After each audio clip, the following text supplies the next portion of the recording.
Bonjour Anthony Chapman et merci d'être ici avec moi aujourd'hui pour parler de votre premier long métrage, Young Hearts. Merci, merci. Donc Young Hearts fait le portrait d'un jeune garçon qui tombe amoureux pour la première fois d'un autre petit garçon.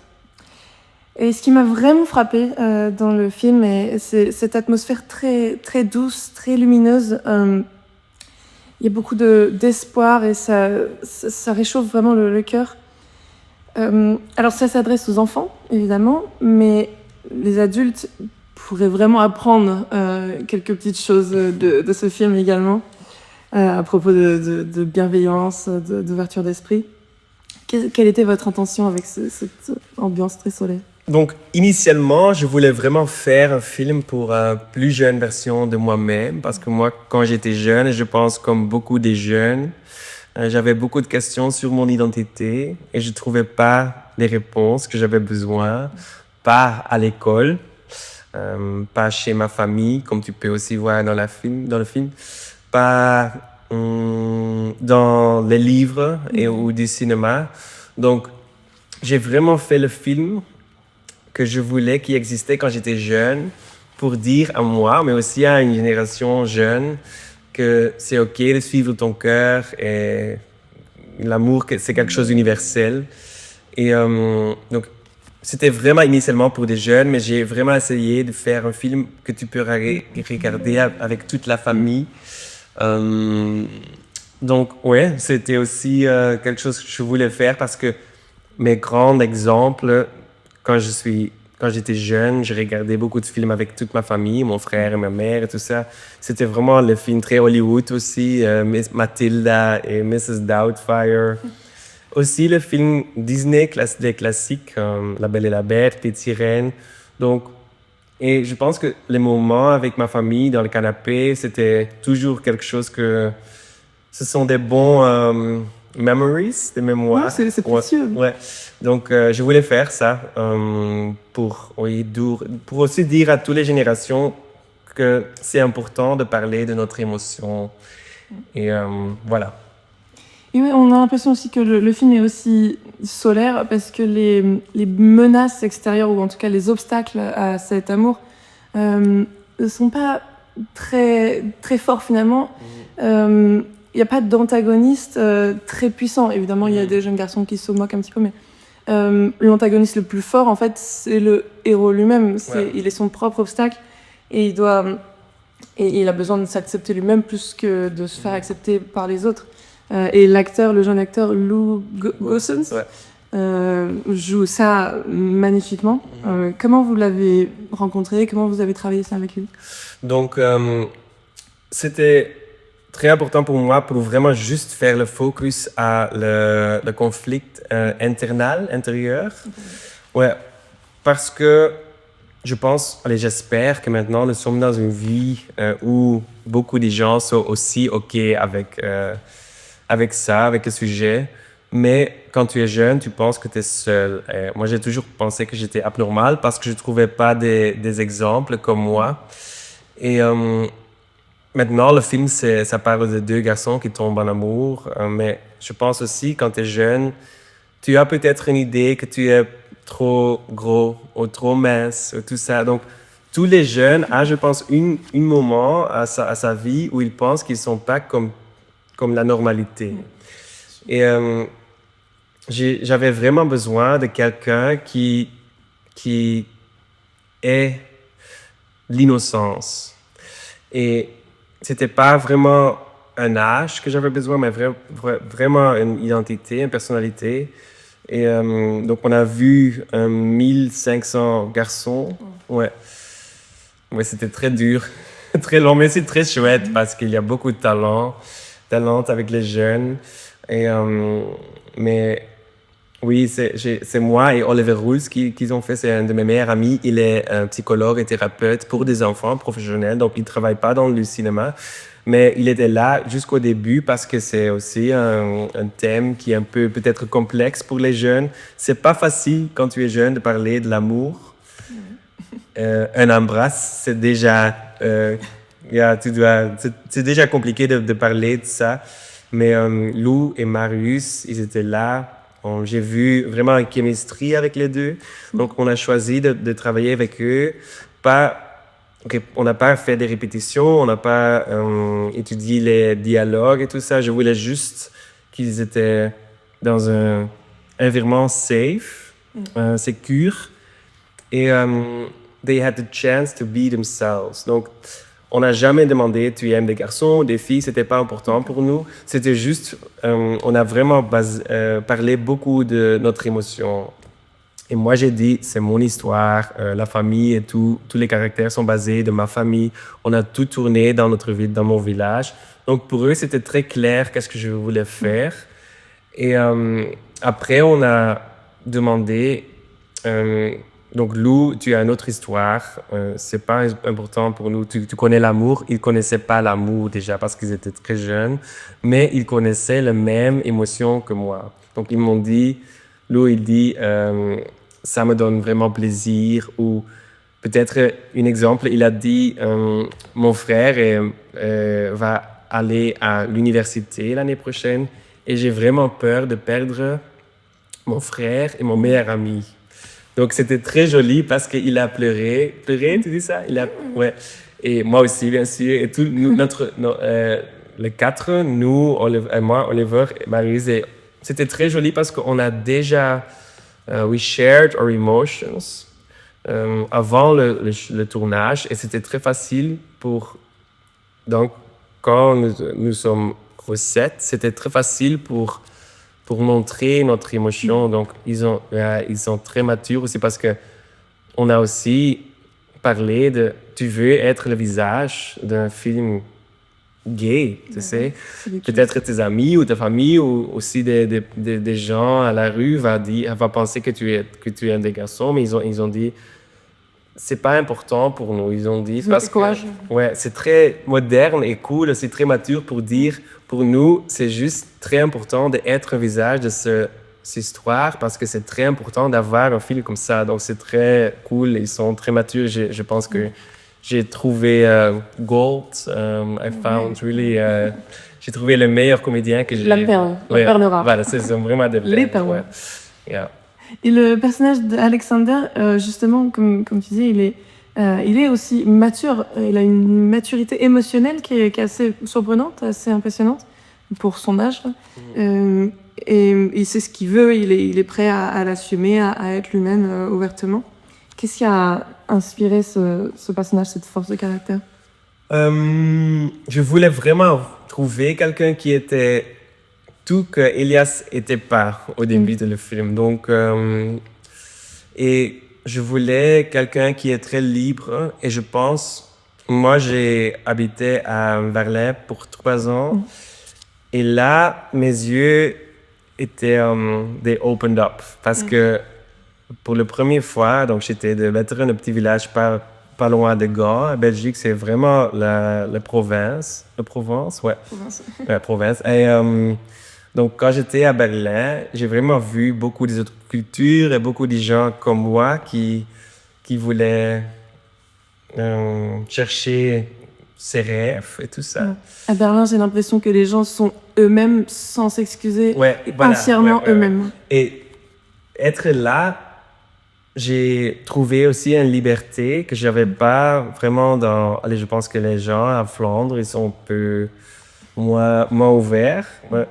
Et donc, à Belgique, c'était vraiment... Parce que maintenant, j'habite à Bruxelles et j'ai trouvé ça aussi un peu à Bruxelles. Donc, pour moi, je voulais vraiment avoir quelqu'un qui est de Bruxelles. Et Marius, il était entré Marius joue Alexandre. Et ça, il était le premier... on a recherché... On a trouvé lui d'abord, comment tu dis, first. Oui. Et il est entré dans le casting avec un peu je m'en foutisme, très cool, très avec aussi. Ça se voit. Ouais, voilà. Et his nails were polished. Donc, ce qu'on dit ça, c'est. Il avait du vernis à ongles. Ouais. Et I thought it was like it's so cool, je pense. Ouais. Et it's already like fuck you à tout le monde, je pense. Et pour moi, c'était vraiment très joli d'avoir ce petit caractère comme, et je dis, c'est Alexandre pour moi. Donc, aussi les bilangues, aussi c'est quelque chose, tu sais, quand tu es dans un petit village, et tu viens à Paris ou Bruxelles ou des grandes villes, c'est très différent et les gens sont aussi différents. Donc pour moi, c'était vraiment, Lou était vraiment dans une nouvelle vie quand il était à Bruxelles et c'est très exotique. Donc, Ça lui ouvre les yeux. Ouais, voilà. Donc je pense que c'est juste quelque chose que, ouais, I really liked seeing different places and cultures et voilà, et tu peux voir aussi, comme lui, c'est à Bruxelles, il est très libre là. Tu vois aussi immédiat, parce que son oncle a un bar cabaret, tout ça, avec les drag queens. C'est vraiment quelque chose que Elias, ouais, c'était comme une vie magique. Ouais. Ça lui fait un peu des vacances et là-bas il peut être qui il veut. Ouais. Et quand il retourne dans son village, il est un petit peu plus mal. Ouais. Donc c'est un film sur le jeune, l'amour jeune, mais c'est aussi un coming of age. Et ça parle beaucoup de la famille. Finalement, la famille est très centrale dans le film. Il y a ceux qui savent, qui comprennent, mais qui attendent qu'on leur dise. Il y a ceux qui soutiennent sans condition, ceux qui ont un petit peu plus de mal à accepter. Quel est le rôle de la famille dans des histoires comme ça de coming out? Donc, je pense que parce que ma famille est juste très importante pour moi, et mon frère, ma mère, mon père, c'était pas toujours facile, mais et mes grands-parents aussi, nous étions toujours très très close. Et je pense aussi c'était important pour moi parce que je voulais faire un film pour toutes les générations, donc aussi montrer les parents et les grands-parents. Et quand tu penses, je pense, mes parents, ils ont expecté beaucoup de moi, je pense, dans mon tête. Mais je pense, en général, les parents, ils expectent beaucoup de leurs enfants. Mes grands-parents sont un peu moins expectants et so a little bit like easier, plus facile, je pense. C'est toujours plus facile avec une génération de plus, il y a moins de pression. Et donc, ouais, c'était important pour moi pour aussi parler de le frère et les parents parce que tout le monde a... Donc, quand ton enfant a quelque chose, donc moi j'étais gay, je pense que tout le monde dans ma famille, it had an influence at everyone. Mon frère a aussi parlé avec ses amis de moi, je pense. Et j'ai toujours dit, c'est moi, mon problème, et c'est moi. Mais c'est aussi joli de maintenant parler avec mes parents parce qu'ils m'ont dit, they were afraid parce que, donc ils ont peur parce que peut-être ma vie va être plus difficile que mon frère. Donc, c'était aussi joli. Maintenant, je suis plus âgé qu'avant pour voir pourquoi ils ont réagi comme ça. Et, c'est par amour, finalement, simplement par peur. Voilà, c'est toujours l'amour. Mais aussi, je pense, je voulais dire à des autres générations, c'est très important de donner aussi ta main à tes parents et pas attendre trop long parce que c'est pas facile pour un enfant pour trouver son spot sur le monde, je pense. Mais quand tu es des parents et il y a une porte pour ouvrir la communication, peut-être c'est plus facile. Et ma mère était toujours OK, mais elle a juste entendu trop lent, je pense. Et voilà, mais c'est cool parce que maintenant, beaucoup des jeunes me disent merci pour finalement avoir un exemple avec un fin bonheur. Mais aussi beaucoup de parents me disent ils regrettent la manière ils ont réagi. Et ça, c'est très joli quand je vois. Mais aussi beaucoup de plus âgées personnes qui me disent de 85 ou plus vieux qui me disent il pense à son premier amour. Et c'est ça, parce que c'est pour ça que j'ai fait le choix, parce que le film est maintenant, parce qu'ils ont TikTok et tout ça. Mais je voulais vraiment avoir beaucoup de caractères qui sont très universels. Donc les vélos, ça c'est pas moderne. Ce sont vraiment des vélos de mon grand-père et ma grand-mère. Ça fait un peu Stranger Things. Ouais, voilà. Parce que je pense que ça c'était important pour avoir une histoire pour toutes les générations. Oui, universel. Et la musique, enfin, joue un rôle important dans le film, avec d'une manière assez surprenante, assez assez peu conventionnel avec ce père qui a ses chansons populaires un peu ringardes. Très légères. Très mignonnes, quoi. Et ouais, on dirait que vous vous êtes beaucoup amusé avec la musique. Comment vous avez travaillé? Donc, c'était cool parce que mon père était aussi chanteur quand j'étais jeune. Donc, musique, c'était toujours là. Donc, aussi, je sais, toujours dans tout ce que je fais, dans le cinéma, il y a beaucoup de musique parce que j'aime ça. Et c'était cool de jouer avec les chansons de le père parce que tout le père chante. C'est vraiment le thème que Elias fait, suivre ton cœur, le premier amour et tout ça. Donc ça, c'était chouette pour jouer avec. Les autres musiques, là, c'est vraiment toutes mes grandes inspirations dans les films Hollywood. C'est des grands soundtracks de Hans Zimmer, Alan Menken, de Disney et tout ça. Et j'ai fait une liste de 15-20 numéros. J'ai donné à Ruben, mon compositeur, que j'ai juste rencontré à un autre projet avant. J'ai fait une série pour Lionsgate et il était le compositeur et on ne se connaît pas avant, mais il était incroyable et il était vraiment le perso pour mon film aussi. J'ai décidé immédiatement.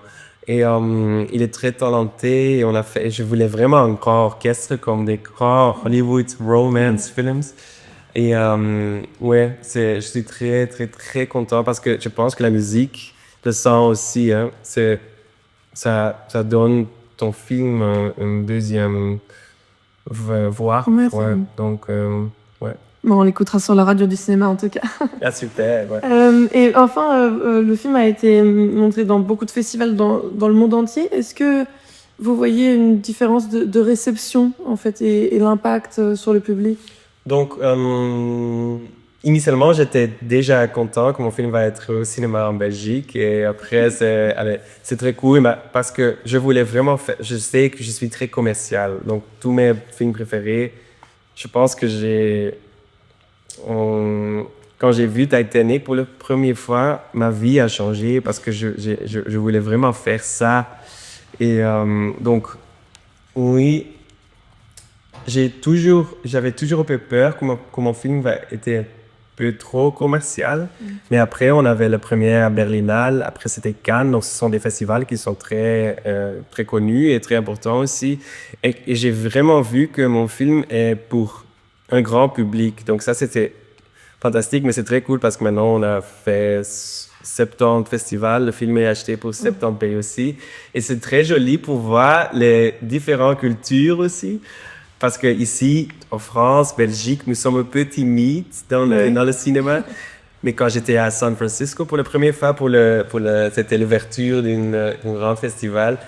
Et donc, pendant le film, normalement, je vais en train de manger quelque chose avec l'équipe du festival. Ils m'ont dit, Anthony, tu dois vraiment aller aux salles parce que tu dois entendre les directions. Et c'était vraiment très comme les Américains. Ils étaient très... Et there was like...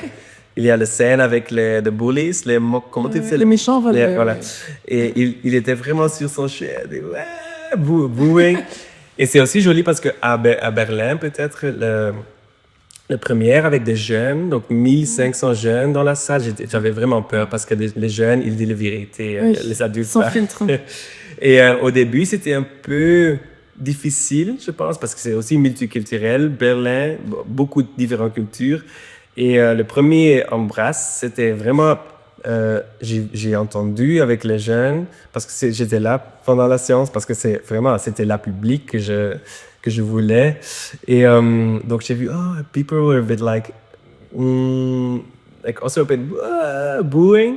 Et j'ai vu un changement pendant le film, et au fin, tout le monde était sur le chassière, et applaudissant. C'était vraiment très, très, très joli. Et maintenant, il y a un très grand TikTok hype et pour les jeunes aussi. Donc, c'est très joli parce que je pense, initialement, c'était pas vraiment quelque chose que j'ai pensé les filles de 15, 16 ans, mais ils sont juste très en amoureux avec les deux garçons. Oui, mais ils sont mignons. Mais c'est joli pour vraiment voir. Allez, le film est aussi là à Pologne, à la Tchèque et tout ça. Et ce sont vraiment des pays qui sont pas... Très conservateurs. Oui, et pas très faciles avec le sujet. Donc, recevoir des messages de jeunes dans Indonésie, Algérie, tous les pays où les gay rights sont pas là. C'est un rêve, je pense. Et aussi à Paris, c'était le premier festival. Et au premier, in the first row, comment tu dis ça? Au premier rang. Ouais. Il était un garçon de, je pense, 16 ans. Et il était en train de pleurer, mais très fort, pendant le Q&A. Donc moi, j'ai dit, est-ce que je peux avoir une minute pour...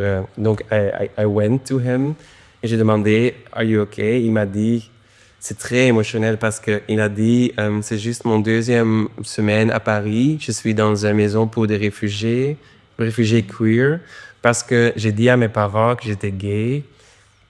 And they kicked him out. So, il m'a dit merci pour avoir un exemple parce que ça peut être aussi la réalité. Pour moi, c'est pas ça, mais j'ai voir maintenant un film que je peux voir pour rêver. My God, I was like, oh.